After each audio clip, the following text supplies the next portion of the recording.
UP विधानसभा चुनाव 2022 के 7वें और आखिरी चरण के मतदान के लिए भी प्रचार अभियान अपने चरम पर है, जहां वाराणसी में पश्चिम बंगाल की मुख्यमंत्री ममता बनर्जी ने समाजवादी पार्टी और उसके गठबंधन सहयोगियों की साझा रैली में शिरकत की।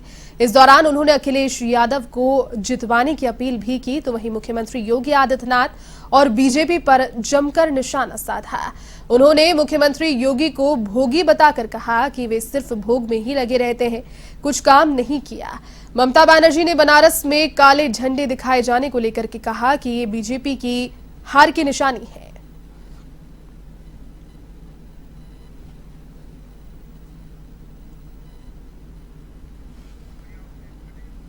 बसपा सुप्रीमो मायावती ने वाराणसी में जनसभा को संबोधित किया, जहां से मायावती ने बीजेपी पर जमकर निशाना साधा।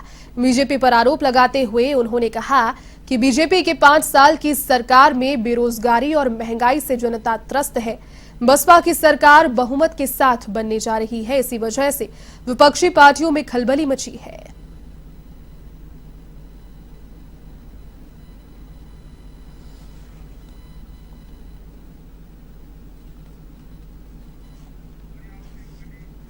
यूपी के सिद्धार्थनगर में छठे चरण का मतदान को लेकर कपिलवस्तु विधानसभा के संगलदीप गांव के लोगों ने मतदान का बहिष्कार कर दिया। आपको बता दें कि 590 मतदाताओं वाले इस गांव के ग्रामीणों को हर साल बाढ़ की वजह से भारी दिक्कतों का सामना करना होता है।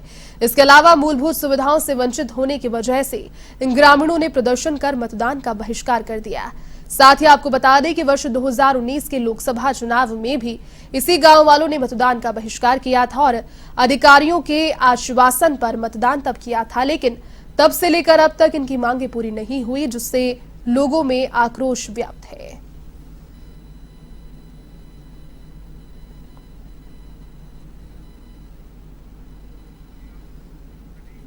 यूपी के देवरिया जनपद में मतदान की प्रक्रिया जारी है और इस दौरान मुडाडीह मतदान केंद्र पर दिव्यांग विश्व विजेता सूर्य प्रताप शर्मा ने अपना पहला वोट डाला।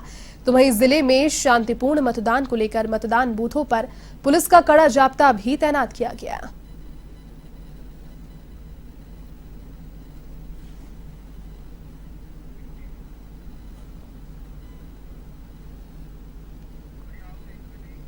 खबर अब यूपी के बलिया से, जहां सेगा के बांसडीह में भाजपा गठबंधन प्रत्याशी केतकी सिंह पर हमले का मामला सामने आया। बताया जा रहा है कि केतकी सिंह पर मतदाताओं को धमकाने का आरोप है और इसी बीच मौके पर पहुंचे सुभाषपा के प्रदेश प्रवक्ता सुनील सिंह ने वोटर्स को धमकाने पर आपत्ति जाहिर की, जिसके बाद दोनों पक्ष एक दूसरे के आमने सामने हो गए।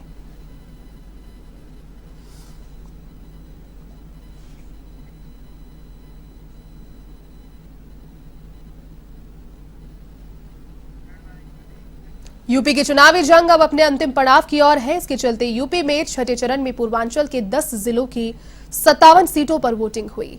इसी कड़ी में बस्ती के सांसद और भाजपा के केंद्रीय मंत्री हरीश द्विवेदी ने कटिया बूथ पर वोट कास्ट किया। इसके बाद उन्होंने यूपी में फिर से बीजेपी सरकार बनाने की बात कही।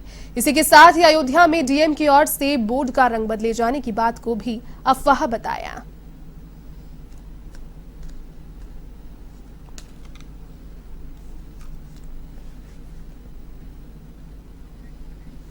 कानपुर देहात में कार सवार शातिर बदमाशों ने नेशनल हाईवे में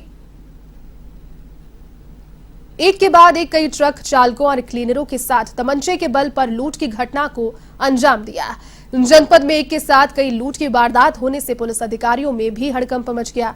आपको बता दें कि इसके बाद जनपद के पुलिस अधीक्षक ने लुटेरों को पकड़ने गई एसओजी की टीम पर 3 घंटे के भीतर शातिर लुटेरों को गिरफ्तार कर लिया। तो वहीं इस कार्रवाई के दौरान बदमाशों ने एसओजी की टीम पर भी फायरिंग की, जिस पर जवाबी फायरिंग करते हुए कार सहित 4 शातिर बदमाशों को गिरफ्तार कर लिया गया। तो वहीं पकड़े गए इन शातिर बदमाशों के पास लूटे गए 79,000 रुपए बरामद किए गए और 3 तमंचे साथ ही कई कारतूस बरामद किए गए। इन शातिर बदमाशों के खिलाफ पहले से ही 8 संगीन आपराधिक मामले भी दर्ज हैं। फिलहाल पुलिस पूरे मामले की जांच में जुटी है।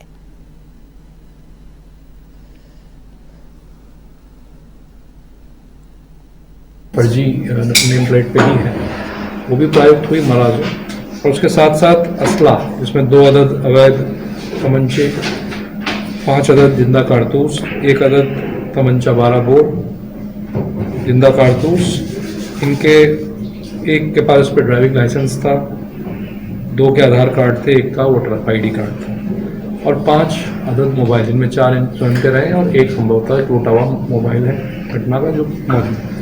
तो 100% बरामदगी के साथ हम लोगों ने इसका खुलासा किया है और जो इनका ओरिजिन हमने पाया, ये सभी लोग जो हैं ये हमीरपुर बेस्ड गैंग है, जनपद हमीरपुर का गैंग है और वहाँ भी कोर्ट में भी सभी का आपराधिक इतिहास भी 3 घंटे के अंदर सारी कार्रवाई सुनिश्चित हो चुकी।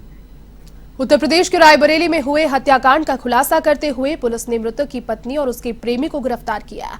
दरअसल ये पूरा मामला शिवगढ़ थाना क्षेत्र के दूंदगढ़ गांव का है, जहां विगत 24 फरवरी को कुएं में एक शव बरामद हुआ था और इसी मामले में तफ्तीश करते हुए पुलिस ने मृतक की पत्नी मीनाक्षी और उसके प्रेमी को धर दबोचा।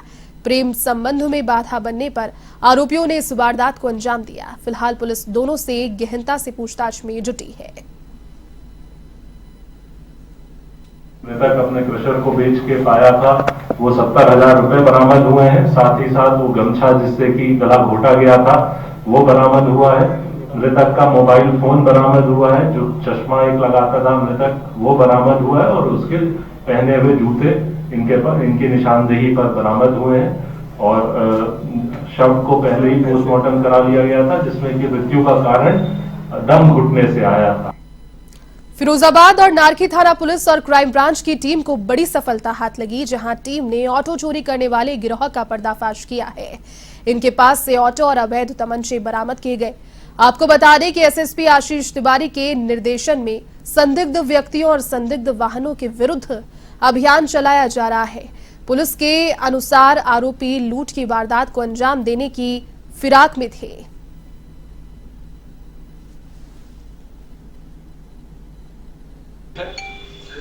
27 जनवरी की देर रात्रि एक लूट हुई थी वहाँ, जिसमें कुछ बदमाश यहाँ ऑटो चालक को एक सवारी बनकर यहाँ से उन्होंने हायर किया जाटोपुरी से और नारखी में चिनौरा पुल के पास कपावली के जंगलों में ले जाके उसको बंधक बना के छोड़ दिया और ऑटो लूट के भाग गए थे। इस घटना का सफलतापूर्वक अनावरण किया है नारखी पुलिस ने।